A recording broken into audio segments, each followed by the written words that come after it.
about me. Holding on, 'cause I still feel your hello, hello. I know that I'm living with ghosts.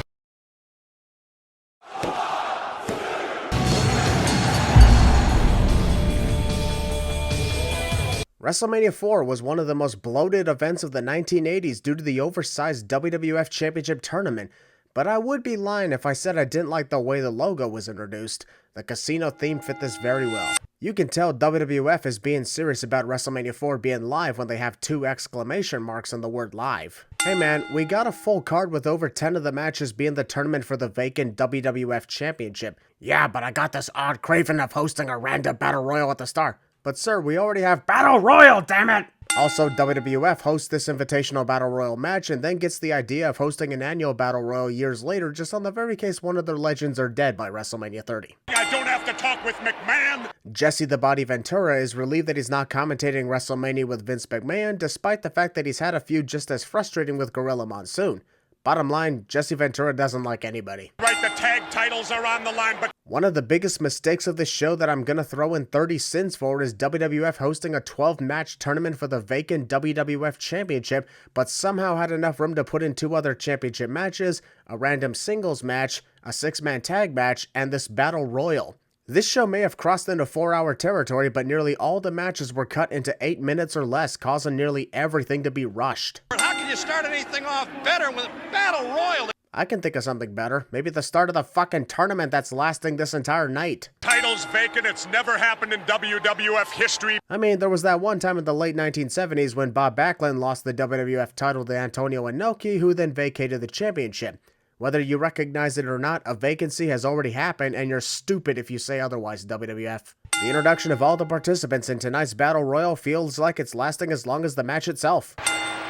What a dangerous... A bunch of whatever. Oh, somebody just got eliminated. Who was that? Indeed, somebody just got eliminated. Whoever that is, we may never know because the cameras refused to focus on it and chose instead to focus on non-eliminations. Most dangerous match. I used to hate Battle Royals. What changed your mind about your hatred of Battle Royals? The introduction of the Royal Rumble match a few months ago? If anything, I'd say that increases Gorilla's hatred since he retired before the match could even exist, thus never got a chance to compete in it. Better taste than that, George the Animal! Who would have thought that George the Animal Steele, not the brightest of individuals, would actually be the smartest participant in this Battle Royal by hanging out outside the ring, eliminating wrestlers without the dangers of being eliminated himself? Wait, where did George Steele go? He technically never entered the match yet, was allowed at ringside for the first 5 minutes of this Battle Royal, never got eliminated, and yet he's eliminated? Whoever ejected him is an asshole. And the JYD's on a roll. Haha, fuck you. In a Battle Royal where anything... Bad News Brown and Bret the Hitman Hart are now buddies because Junkyard Dog is the only other guy left in this match apparently. Okay, I guess. After eliminating Junkyard Dog, Bret Hart celebrates and turns his back on Bad News Brown, figuring that they can be co-winners. As a result, Bret absolutely deserved to lose this match when he did. Could you imagine a co-winner thing at Battle Royal style matches? That'd never happen. Right? Goes. Wow! There's your winner. Damn, even the commentators don't give a rat's ass about this pointless Battle Royal by the poor reaction of Bad News Brown winning, not even trying to hide their disinterest. Yikes, not a good start to the show so far. What's going on? Post-match assault, and one that leads to Bret Hart destroying the trophy for the winner, which further made this Battle Royal even more pointless than it already was. I'm here to see Vanna. That one moment when the most entertaining thing about WrestleMania 4 was Bob Uecker trying to locate Vanna White throughout the entire show. That is just fucking sad. And right now, our ring announcers explain... Howard Finkel was going through the rules of the WWF Championship Tournament, and the commentators are once again being dicks by talking over him. Scroll reading. And then Hacksaw Jim Duggan slipped down the stairs and tumbled all the way down to the ring to begin the tournament. Ted DiBiase advances just like that. Where's the big guy going? Gorilla Monsoon clearly sees Andre the Giant accompanying Ted DiBiase to the ring, yet questions where the big guy is going. Ain't it obvious where he's going? Oh, I didn't know that was going to be allowed. Seriously? Managers and other wrestlers have been accompanying participants to the ring for the longest time and Gorilla Monsoon has no idea if that's legal? How? This first round match between Jim Duggan and Ted DiBiase is so frustrating. It's lock up, punch, ho! Lock up, punch, ho! And then that's it. Oh, he nailed him with it. Over the top. Fucking what? Into the fullest. Look at this from the second time. Hacksaw Jim Duggan stretched his arms out in the hopes of stopping Ted DiBiase in his tracks and still got hit with a double axe handle regardless. Sucks to be you, I guess. Begging for mercy, and Ted DiBiase is well known for these kind of tactics, so there's absolutely no way that Jim Duggan falls for this. Right? He's down there. Oh, look at that. I'm not one to condone outside interference, but you gotta love the class in which Andre the Giant trips Jim Duggan without so much as moving from his concentrated position. Andre knocked him silly. If Hacksaw Jim Duggan could squirm around, then what was honestly stopping him from, I don't know, kicking out of the freaking pinfall? It's not like Ted DiBiase was suddenly 400 pounds heavier than normal or anything. Brutus, this is incredible. What a package. Whoa, Gene, may want to take it easy with the flirting of Brutus the Barber Beefcake here. I will admit, he's looking hot tonight, but I ain't a professional here. Dino Bravo has his own music for his entrance, yet he didn't get any chance to perform it, as he is already in the ring, music playing and all, while Don Maracle gets a full entrance. WWF is being a dick to some of their wrestlers. I can understand the ones without music, but not the ones with. Oh, there's some power. Dino Bravo got slammed so hard that an invisible ghost started to pin him. Someone let 11-year-old John Cena into the building again, didn't they? Lock on the second turnbuckle. Yikes, I'm just thankful this match doesn't last any longer than 5 minutes because it's been difficult to watch with botches like that. He's going He for a slipped quick off one. that rope, Jess. Yeah, sure, let's just say that Don Maraco slipped off the rope when he clearly jumped off of it with no issue. However, you can say that Don slipped when Dino Bravo kicked out of the pinfall attempt because invisible John Cena is still in the ring. Using the Rock's hold. Don Marac infringement. Look at this. Oh, Now I would add that referee cliche, but this ends the match. The sin goes to Dino Bravo for basically forfeiting the chance to become the WWF Champion at WrestleMania just so he can get referees knocked out. This match sucked and the outcome was stupid. he's tapping Bravo. Why? Dino Bravo believes he won the match despite the fact that the referee was telling him that he's been disqualified, followed by ringing the bell. Unless Dino thought the referee was using his body to count the pin, which further makes this awkward. The Honky Tonk Man is not really hiding himself prior to appearing for this interview, given his guitar can be seen in this shot right here. And what you're going to find very shortly. And by very shortly, I mean you're gonna meet up with Brutus the Barber Beefcake in about 2 hours. You're going to be losing some locks in about, I would say another 20 minutes. Bob Uecker has very poor timing because 2 hours translates to 20 minutes here in the WWF apparently. Not gonna lie, Ricky the Dragon Steamboat bringing his son to the ring is very heartwarming. Can be dangerous to the child's ears, but since we all know who he is, it's safe to say that everything turned out alright for the little guy. It's the winner of the Macho Man Randy. The referee is a dick to Ricky Steamboat by ringing his bell while he has his back turned to Greg the Hammer Valentine and removing his outfit. But I think he definitely should cheat. Jesse Ventura usually likes to make villainous tactics seem fair like a heel would, but right here he blatantly admits that Greg Valentine should cheat to win. Look at this power move by the Dragon. Not only is it amazing to see Ricky Steamboat do the skin the cat move, but the quickness and how fast he gets back to the ring is more amazing than a majority of present-day wrestlers who do that. Ricky attempted an arm drag takedown on Greg, who had his back turned the whole time, which ended up causing this awkward fall. And there we went on the back of his head again, or whatever you called that. Really wish I was kidding, but throughout this match, Jesse Ventura questions the doctor's name for back of the head ever since Gorilla Monsoon first said it. Greg the Hammer Valentine is a dick to Ricky Steamboats, yet somehow did not get disqualified from doing that. Wait, was that illegal at the time? I need to make sure. Valentine on rubber legs. Wham! Ricky saw Greg starting to fall, tried to take credit by adding in a clothesline, but failed miserably. Really hope this match picks up. Top turnbuckle. Whoa! In the previous match, the referee disqualified Dino Bravo for getting physical with him, but here in this match, Ricky intentionally shoves over the referee and gets off scot-free. Because reasons. I'm just saying, this wouldn't look half as bad if this sequence didn't play out in the previous match. Oh, crossbody. The Hammer turns it over. Ricky Steamboat, who was not even hurt or trapped, somehow couldn't kick out of this pinfall when Greg Valentine reversed his pin attempt. He literally just gave up without trying. And Bobby the Brain Heenan, I beg your pardon. Something tells me that was not an accidental slip when Mean Gene Okerlund referred to Bobby Heenan as the Weak instead of the Brain. The majority of this 5-minute first round match is both Randy Savage and Butch Reed posing, taunting, and making me reconsider going through the rest of this event. On paper, the idea of a WWF Championship tournament throughout WrestleMania sounds awesome, but the execution was so damn horrible that I'm adding another 100 sins. Macho Man went for the suplex Reed. The weird way Butch Reed jumps into the ropes when he runs off of them. Couldn't just run off of them like a normal guy. Look out. Whoa. That punch to the air was so effective that it caused Randy Savage to start squirming all over the place like a fish out of water. Made a cardinal mistake for a ring veteran. I think the reason none of these punches from the Macho Man is having any effect on the Natural is because Randy's not even connecting them. Whatever. Wasting time. Valuable time. Gorilla Monsoon would be great at CinemaSins 2 expansion. With how much Butch Reed is wasting time taunting Miss Elizabeth, we might as well declare Randy Savage the winner right now. Which is exactly what happens. She's right around the corner. We've been talking and going over a few things. Bob Uecker is funny when it comes to his pursuit of Vanna White, but if he's been talking to Vanna like he claims he has, then why is he still spending the next 2 hours trying to find her? Yeah. And as far as some dog putting their... May want to move the microphone a little closer to Bobby Heenan so we can hear what he's saying.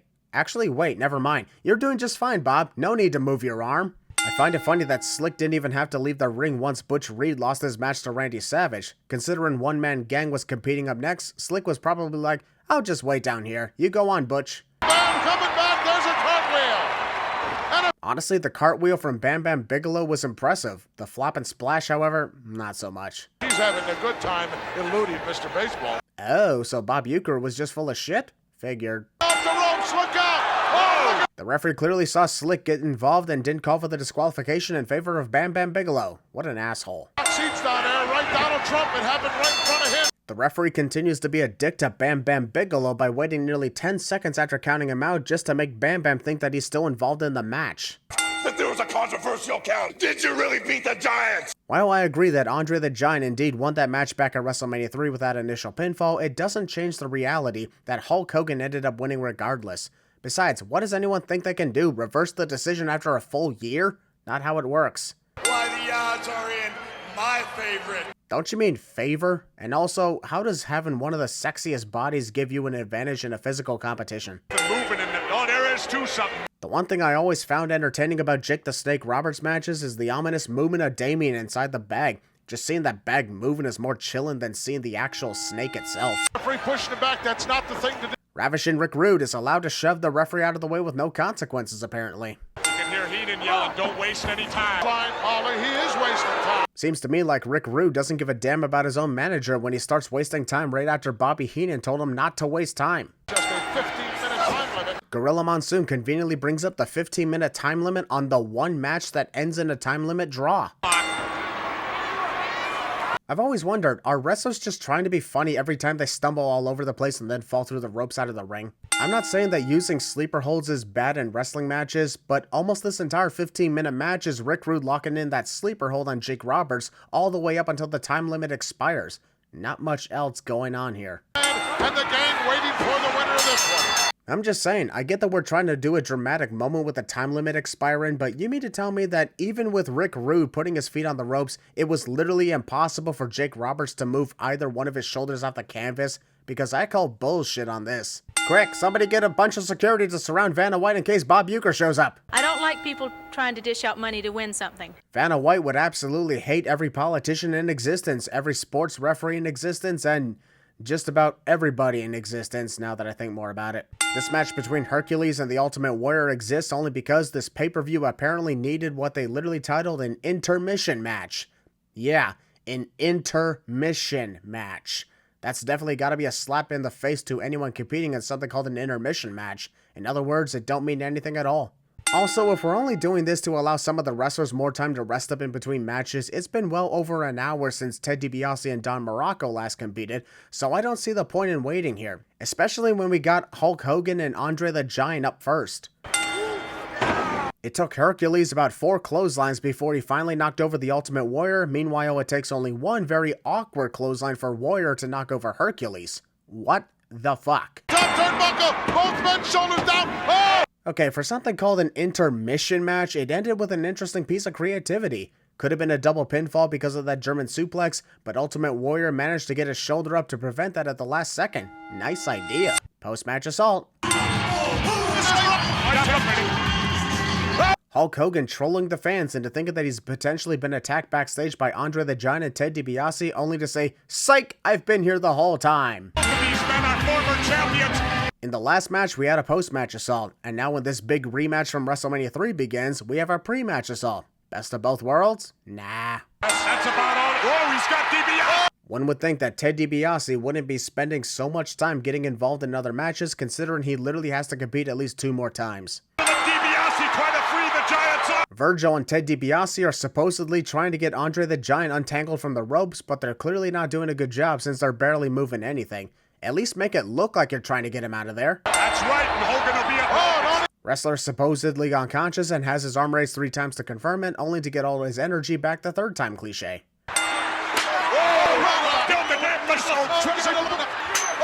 This match ends in a double disqualification because both Hulk and Andre used the steel chair.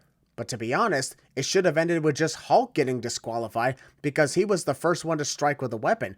Andre doesn't end up striking Hulk with a chair for at least another 20 seconds later. Yet somehow both men got disqualified? That's worth another 100 sins. God, this show and tournament sucks. both gone. Oh, he slams. Is it cool to see Hulk Hogan slam Andre the Giant? Absolutely, but we've already seen it once before and this match was absolute bullshit, so I don't care for it this time. What it's all about, Gorilla. About 5 minutes of Hulk Hogan celebrating, for whatever reason. Seriously, he got disqualified from this tournament after losing his 4-year title reign to the most controversial pinfall of all time, and he's happy about this? I'd be pissed off and seeking revenge. Ted DiBiase was already out there for the previous match, and he knew that his quarterfinal match was up next, so why didn't he just stay out there instead of making the climb back up the stairs just to come back down? I believe the bell is gone. Rams him in The bell did not ring until after Gorilla assumed it did, so you were wrong in that exchange. this area. Doesn't hook that leg. In a sense, Don Maracle did hook Ted DiBiase's leg, hooking it by grabbing hold of Ted's ass. Creepy. Ted DiBiase turning his back on Don Maracle even when he knows Don is right behind him. Is Ted trying to lose this tournament on purpose despite being the sole reason for its existence in the first place? Maracle trying to pull him loose. Oh! That is not how physics work. Even if Ted used his leg strength, the worst that would happen to Don is he runs into the corner, which would cause him to run into Ted, which in turn would just hurt Ted more than it ever would hurt Don. This man's foot was indeed on. Why doesn't the referee just disqualify Ted DiBiase? Sure, he lets go of the choke before the 5 count is made, but then proceeds to re-choke Don Maracle 2 more times.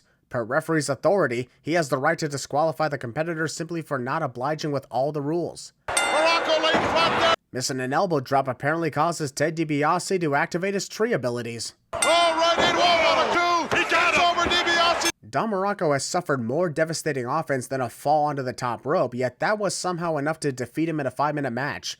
This is the most rushed tournament I've ever seen, and I've seen the damn wrestling classic. It's just a couple of minutes away. Demolition declares that their WWF Tag Team Championship match is only a couple minutes away, yet it doesn't happen for another 5 matches and nearly 50 additional minutes of the pay-per-view. Thank you for hyping up what's not about to happen. The one-man gang will not compete in this round. And we had to bring the one-man gang all the way down the stairs into the ring just to tell you that he will not be competing in this round, to which we're going to send him all the way back up the stairs. Thank you for wasting his time.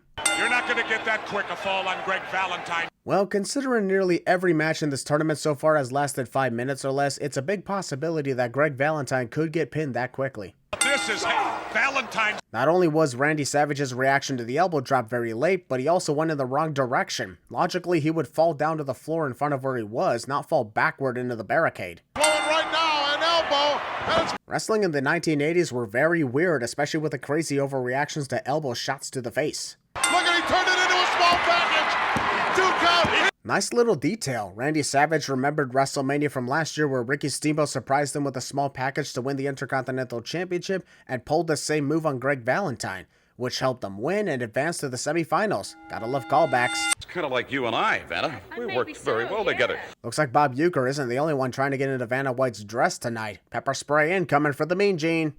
She's been working on her. The Honky Tonk Man hurrying his way to the ring because these guys have a 10-minute time limit, entrances included, for an Intercontinental Championship match at WrestleMania as a result of all these damn tournament matches. Nothing is allowed to breathe tonight. What it's all about. Title on the line. The referee be like, Burtis, the longer you keep clipping with those scissors, the more time we waste, and Vince McMahon is desperate to make every match short as hell. Tie up. One single lockup is enough for Peggy Sue to go wild. Hell, I don't think Honky Tonk Man is even the one in control here.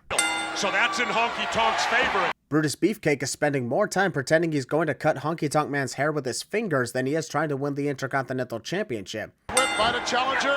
Oh. What the fuck just happened there? If he hooks it, it's over. So watch him spend all the time in the world not hooking it. Honky Tonk Man's been the Intercontinental Champion for nearly a year by this point. One would think he'd want to keep that streak going and not underestimate any opponents. Oh, look at him! This causes the 5-minute match to end in a disqualification, though I don't understand the logic of disqualifying the Honky Tonk Man when it was Jimmy Hart who attacked the referee. When he awakens, he should just eject Jimmy and continue the match. Look at Peggy Sue with the water. Where the hell has Peggy Sue been the entire time Brutus Beefcake was cutting Jimmy Hart's hair? I know that this match was made because the Islanders were left off of WrestleMania 3 last year, but this still feels like a waste of time. Could it just taken advantage of the extra time to add more time for the main event, as we only have one semifinals match because of the bye, but instead we're going down this route. World watching Jess. Won't lie, that was a funny way to start the tag match. Dynamite Kid said, "Screw it, let's get one of you guys in here," and threw Tama into the ring over the top rope. Look at you were right, Jess. Tama expects Dynamite Kid to agree to a handshake after the latter tossed him all over the place in the last 30 seconds. Wait till they tag Bobby Heenan, then you'll see some wrestling. Jesse Ventura secretly wants Bobby Heenan to get his ass kicked, only pretending to support him while he was legitimately annoyed by him. Out loud, "Let's go Brain." Inside, "Kick the Brain's ass." You can tell that even the audience doesn't give a damn about the 6-man tag team match given the big hush. I don't blame them. This is the perfect match to go to the concessions. Told you Bobby Heenan would show you he could wrestle. That's not wrestling, that's stomping. There's a big difference between wrestling and stomping on your opponent. Buckles, look at the shot. Even though Bobby Heenan is a coward, he's also very smart because this big coat likely has added features to protect him from punches to the midsection, as demonstrated here by Coco Beware, and I gotta give credit where credit is due. Hilda got a beam. That one awkward moment when the post-match assault in the audience is far more entertaining than the actual match that took place. We somehow have time for Jesse Ventura to show off his body. Don't get me wrong, he's in great shape, but we're nearly 3 hours into the show and still have like 3 matches left. Let's go! Ted DiBiase was brought back to the ring just to be told he will automatically advance to the finals as a result of the bye. So, bye. Can I just say that I like how Randy Savage brings in a different fancy robe to the ring for every tournament match he competes in? Instead of the same stuff, he has new outfits every time. Gotta love that. He should make the gang chase him around. Run him out of gas. Yeah, because the one-man gang would totally fall for the big guy chases little guy and runs out of stamina as a result trick that's been done on almost every big man in professional wrestling. Which, well, she should be. The one-man gang has no ring awareness to be that close to the ropes when he goes to pin Randy Savage. Lesson from Sugar Ray Leonard outside the... One-man gang is not even stuck on the ropes, yet somehow he still is. Randy Savage manages to win this match by disqualification thanks to situations like that. He's missing all those. Referee, ring the bell. Even despite the one-man gang missing every single attempt to hit Randy Savage with Slick's cane, the referee still disqualifies him. To me, it should only count if the weapon shot was successful, otherwise he technically did not use an illegal weapon yet. One-man gang is somehow not pissed off at Slick for being the cause of him getting disqualified and losing his chance to reach the finals of the WWF Championship Tournament, not to mention costing him the chance to main event WrestleMania 4. I have to excuse myself and go out to ringside, okay? Vanna White announces that she's going to ringside for the finals of the WWF Championship Tournament, but she doesn't appear for another 20 minutes as a result of a tag team championship match taking place up next. Timing is really off of these segments. The bell was rung for the tag team championship match to begin, with Smash being the legal member of Demolition. Meanwhile, Strikeforce looks like they will all compete at once. Is that a thing? Please don't make that a thing. I could find something wrong with him, I think. The age of the wrestling sins existed long before the center of pro wrestling was even born, as Gorilla Monsoon tries so hard to find a way to nitpick the outfits of Demolition. The referee gives Strikeforce his 5 count, then restarts the 5 count when they don't pay attention. I'd rather we not have another match last 5 minutes or less, but the referee's bluff has been called several times tonight. Referee should not count that. That was a result of a double team. No matter what move caused the pinfall, a pin is a pin and must be counted at all times, Jesse. Those are the rules. On the part of Demolition there. You got it. Axe tags himself in, but the referee never saw it due to him being distracted by Rick Martel. Yet when he turns around, he chooses to let Axe stay in the ring despite not being the legal man. If the referee never saw the tag, it never happened. Martel comes in to try to help. A majority of this tag team title match has been the referee distracted by the outside competitors and missing practically everything. This is no doubt one of the worst WrestleMania events of all time. Oh, don't get there. He did. Yes, he did. That just might be the first time I've ever seen a wrestler push his opponent to his corner instead of stopping a tag from being made. Nailed him with a kick. Tito Santana shoves the referee over and somehow doesn't get disqualified for it. The referee wasn't even knocked out either, just slightly pushed over, so his self-awareness is still active. Victory by means of an illegal weapon is always a sin, and just as this match was getting good, it's over. No time to breathe or have a good time, unfortunately. The direct result of putting nearly 20 matches on your card. Over 10 minutes of entrances for Ted DiBiase, Randy Savage, and special guest celebrities. And with that, Bob Uecker managed to finish the story and meet Vanna White. Oh, hallelujah. Still don't really care, though. We'll see who wants it the worst. Don't you mean who wants it the most? Because if anyone wanted the WWF Championship the worst, technically they wouldn't really care for it at all. How sad that this is the first main event in WrestleMania history to not feature Hulk Hogan, yet his name is the one everybody cares for. Nobody truly gets into this main event until the Hulkster makes his appearance, and only cheers for Randy Savage because the Hulkster endorses him. I get that Hulk is the face of the company here, but that shouldn't mean the other wrestlers get ignored. But unfortunately it does. Whoa, nice clothesline! Sometimes the oversells are not that good, but this is the one occasion where it's funny as hell, the way Ted DiBiase bounced all over the ring from Randy Savage's leap out of the ring. I've seen Elizabeth run off before. Man, even a 3-year-old child would know that Miss Elizabeth is running away because she's going to get Hulk Hogan. Yet Jesse Ventura tries to assume that Elizabeth has simply had enough of Randy Savage and broke off their relationship by running away. But right near the rope. The referee saw Andre the Giant slap Randy Savage and did so much as eject him from ringside like he should be doing. If you don't want a disqualification to occur in this main event, then at least eject Andre from ringside. Good guy or bad guy, it's still a sin to cheat to win a championship by means of outside interference using steel chairs. It's over! It's a shame that the only good moment from WrestleMania 4 took place in the literal last 2 minutes of a 4-hour show. Still, I'll end the video with 5 cents taken off the counter as a congratulations for Randy Savage going through 4 matches to get to the main event and win his first WWF Championship. It was amazing to see all he went through to get there.